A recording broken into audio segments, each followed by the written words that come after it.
Excellent. Josh in Washington Heights, go ahead, please. I think that I understand the basis of the United States economic crisis as a result of 30 years of the American public through offshoring of jobs, through anti-labor policies that have limited the purchasing power of the population, combined with the huge war expenditures and the refusal to tax the wealthy. I don't understand what the parallels are with Europe, and I'd appreciate if you could give a capsule summary of your view of what is that, the same factors at play in Europe, or is there another basis for what's happening that's causing this economic distress? Well, I think, Josh, that we are all victims on both sides of the Atlantic and around the Mediterranean rim, where I am now. Even in Lebanon, they followed the same fool's gold of the same model of free market capitalism, which was overly dependent, in the case of Britain and the U.S., massively dependent on what they call financial services and what I call jiggery-pokery. The playing around with numbers on computer screens and calling that economics, calling that production of wealth, creation of wealth, when of course it's merely the creation of numbers on a screen. This gigantic trade in derivatives and all these different quote-unquote products. I always have to laugh when I hear financial services people talking about products. A product is a thing you can touch, you can hold, you can use. Financial services ain't products. They're just smoke and mirrors. And they depend upon this kind of pyramid selling, which, as we know, in real life pyramid selling down on the street in the neighborhood, very often come tumbling down. And because we were so heavily dependent on that, in your case, exporting jobs, in our case, committing suicide with those jobs.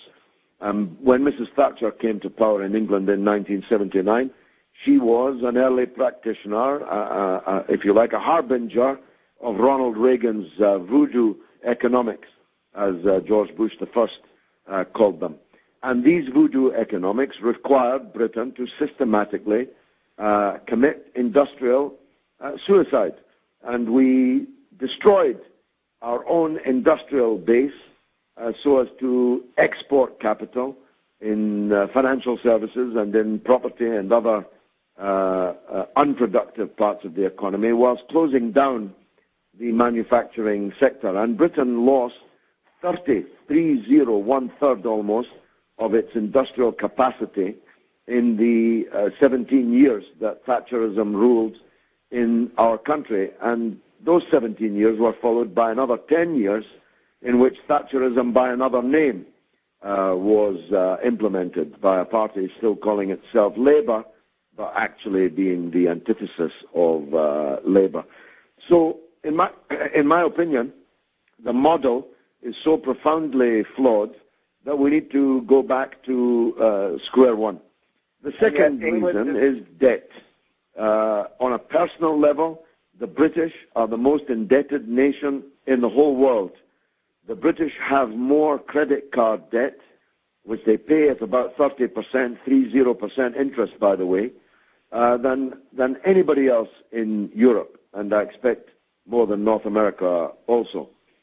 Personal indebtedness, national indebtedness, the carrying on as if there was no tomorrow, buying now, paying later, even though the ability to pay later was way off the radar.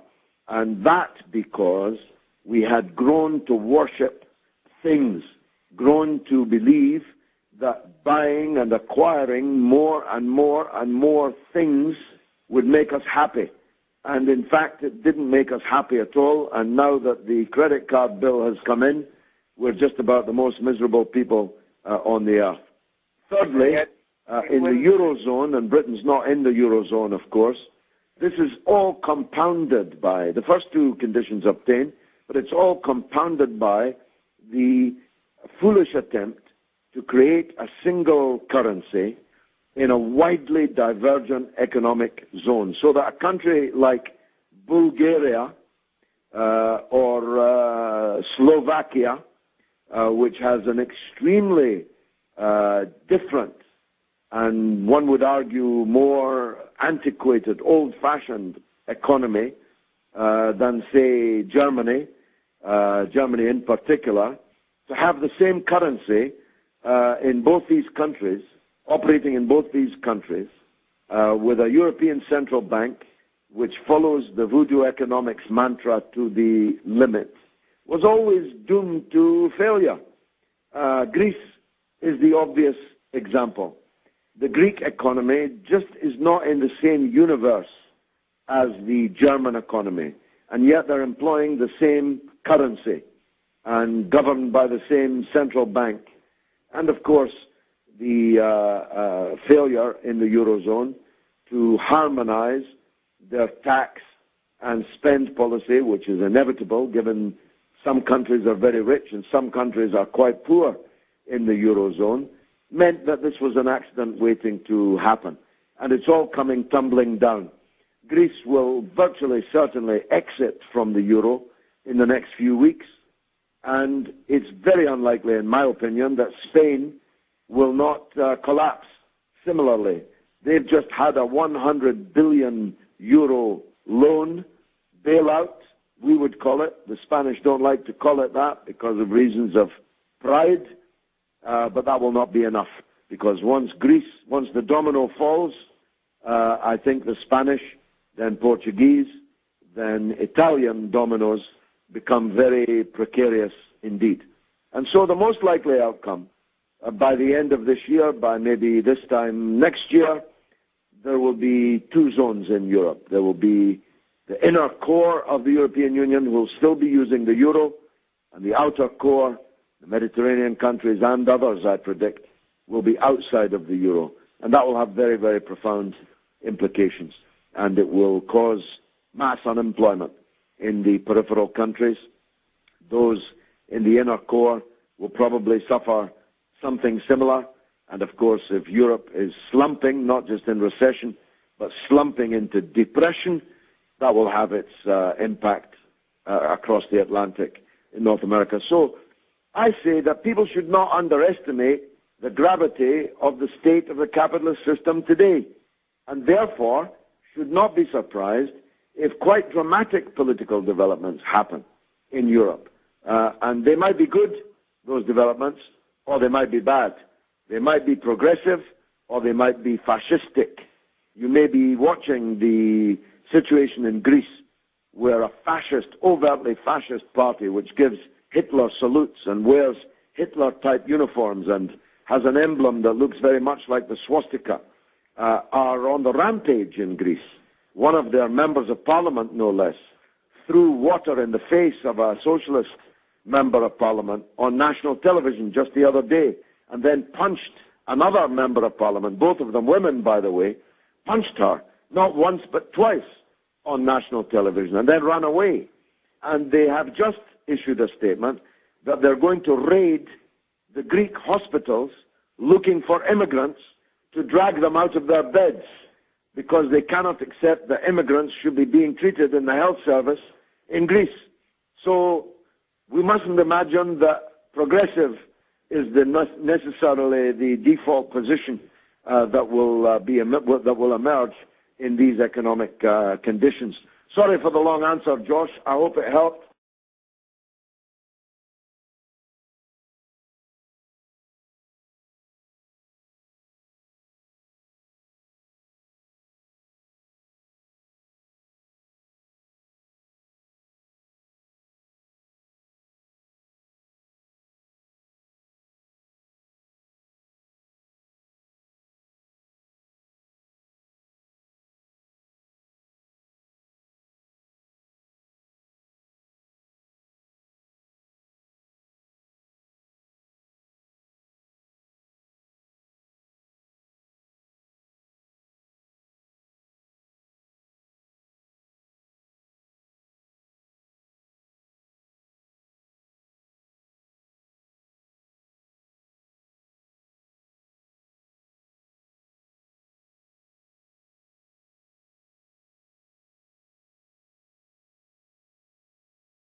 Johnny, in Greenpoint, Brooklyn, where I once spent a wonderful few days. Very good to hear from you. Go ahead. Hello, Mr. Galloway. Pack your bags and go to Cuba, you Stanley cunt. You see, Johnny's one of those guys that writes on toilet walls. You call them toilets there, Ife? Lavatory walls. You know, the guy who doesn't have enough guts to stand up and be counted and speak and argue. Yeah. Just creeps up and writes on the lavatory wall. Well, that's Johnny. And he changes his voice each time. Of course, he has a different name. He has a different name other weeks. But I do wish he'd stay on the line if he had the guts to stay on the line. I think I recognize his voice, actually. There's some poisonous guy in New York keeps putting up videos about me on YouTube. And he sits there. It's like something out of Taxi Driver, Ife. He sits there in this vest, what we call a vest. I don't know what you call it. Underwear, you know, under vest. Sits there in this gloomy room. He's bald with big ears. And the things he says about me would make your blood run cold. Maybe that's Johnny.